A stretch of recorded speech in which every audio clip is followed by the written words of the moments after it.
Happy Tuesday there, FOREX Mavericks. This is Rob Reinhold, and this is the Currency Recap. Let's jump into it. All right, let's take a look at the markets. We actually had a slight down day in equities, and let's go over some of the news that happened over the last 24 hours. First news of the week was the European PMIs, and they were mixed. Now, when I say mixed, we have what's called manufacturing PMI, which is actual manufacturing. And then we have services PMI, which is like the service industry.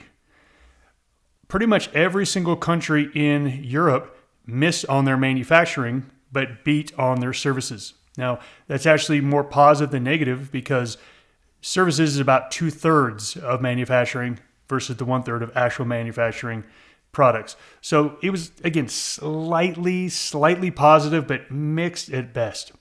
Then we got the UK claimant count change. That actually came in better than expected, and the pound was one of the better currencies today.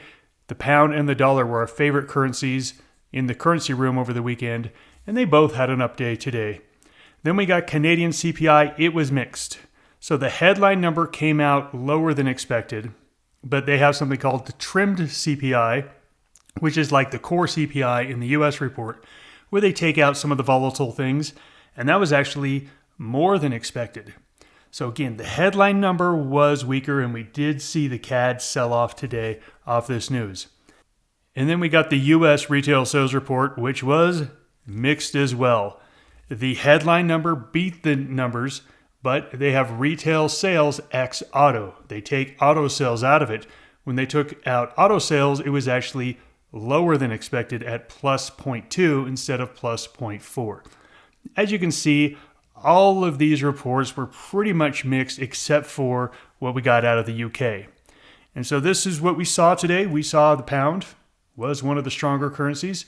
The only currency stronger than that was the yen today. And that was most likely because of the risk-off move we saw in currencies. And we talked about that over the weekend in the currency room, said we like the yen, but only when it's a negative day in the equity markets.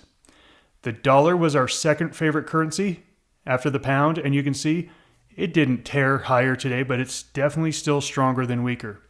Looking at the euro and Swiss franc, you can see Swiss franc was strong, probably because of the risk-off move we saw today, euro flat, and then we got the growth currencies as weak. We like the Aussie and the Kiwi as the best shorts of the week, and you can see they've continued to stay weak. Let's take a look at some of the equity markets and some of the commodity markets.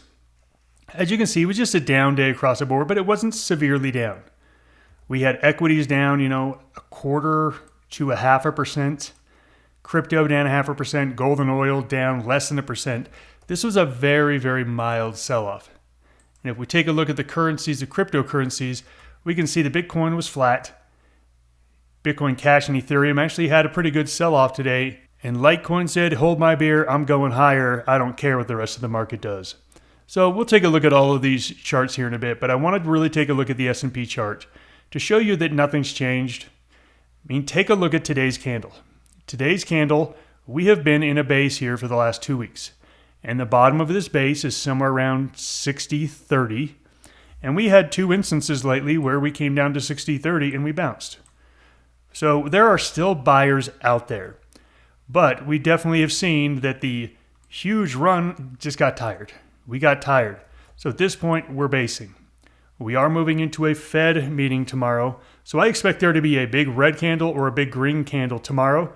Whichever way it is, it's going to dictate what's happening to equities here. A break higher, obviously risk on. Break lower, I think we have to then start to look at things like the 50-day moving average as a support line. That is about 120 S&P points. That's a 3% move potential to the downside. So we'll see what happens tomorrow. Tomorrow's candle is going to let you know risk on, risk off for the rest of the week. I'm pretty confident about that call. Let's take a look at the news here. Obviously, the big one here, I'm just going to point out, is the Fed meeting. Fed meeting at 2 p.m., and then we get the press conference 30 minutes later, where there might be some volatility as well. Earlier today, Corey made a video with a preview of the FOMC meeting. So if you have any questions on how to look at trades going into that meeting, please go jump on Corey's FOMC video. We also have UK CPI. The UK has had higher than expected everything, so I think this one might be a little hot. We still like the pound to the upside. And then we have New Zealand GDP tomorrow afternoon, and then Bank of Japan tomorrow night. These next 24 hours look really good for trading, but I don't like the Asian session going into it. What typically happens is going into a Fed meeting, everything gets quiet. Everything gets quiet. So while I really like this setup over the next 24 hours, I think when the FOMC meeting hits, I think it's pretty dead before that. So I'm definitely looking to be active after that FOMC meeting. Let's go ahead and look at some of the currencies. And let's go score these from +3 to -3.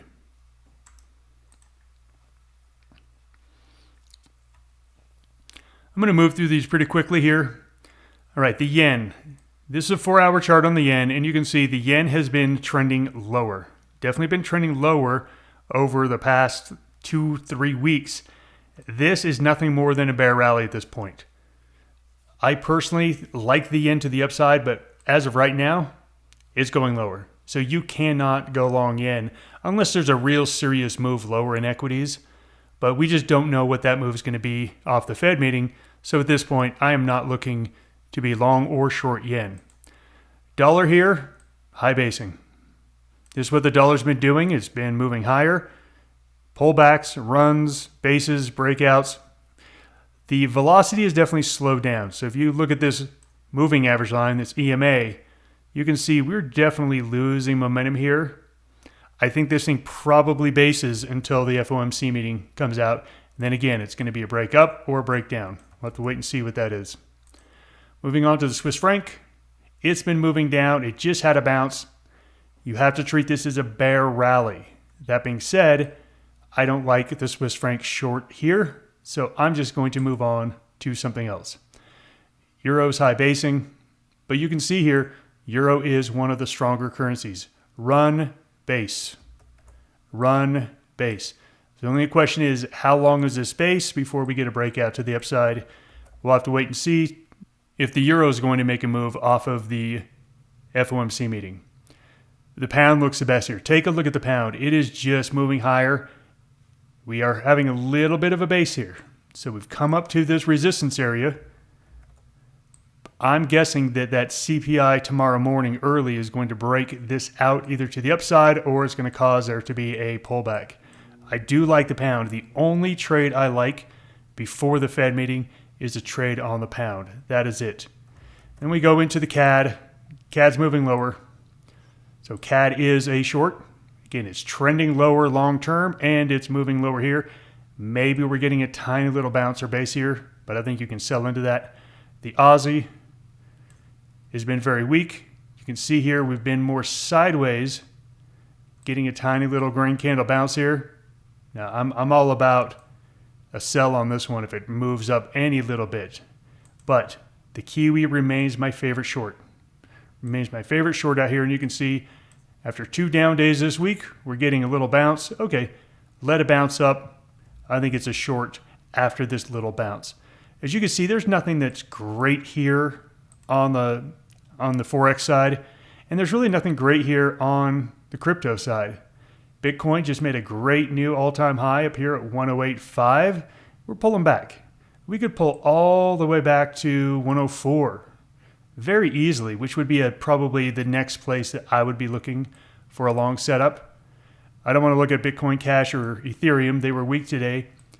Here's Litecoin. You can see this kind of move is impossible to grab, and this move doesn't even mean anything. It had been going sideways, and then boom, has one big explosive candle, and then sinks right back down into it. No thank you. I want nothing to do with that kind of price action. If we stack these all up, it leaves us with dollar and pound on the upside. So we can go long pound, long dollar, and we can go short Aussie, short CAD. My favorite trade is the Kiwi right now, but it doesn't have a lot of velocity at the moment. As I said earlier, my only trade I'm interested in before the Fed meeting is the pound. If you have a question on how to trade the Fed meeting, please watch Corey's video. I'm just going to be focusing on the pound against the Aussie and CAD here over the next 24 hours. So that's where we're going to go in and do. Take a look at pound Aussie, pound CAD. Whenever I need to decide which one is weaker, I'm looking at both the Aussie and the CAD, just pair them together. That's the little trick here. Pair them together and say, okay, would I buy or sell this? And you can see, oh boy, this is a 4-hour chart. This goes all the way back to December 11th. There has been no difference between being short Aussie or short CAD over the last 5 days. They've been highly correlated. They've both been weak. So this makes our question easy. There is no great answer here. There is no signal that says one is better than the other. Look, I guess if you had to get in here, this moving average is sloping higher, which means the Aussie is a little bit stronger than the CAD. So look, we'll go ahead and say pound CAD is the number one trade here. And you can see the chart looks great. Chart looks great. We had a pullback. We broke out. I'm expecting there to be a pullback or a base here. I would love to get an opportunity down here in the 181.20 to 181.60. Somewhere in here to where it comes down, has a bounce. I've got no problem taking that off of that bounce. But right here, right now, after 10, 11 green candles, and we've got a red candle here, I would expect a pullback or a base. As you can see, there's nothing really great out there. There's no great trade at the moment.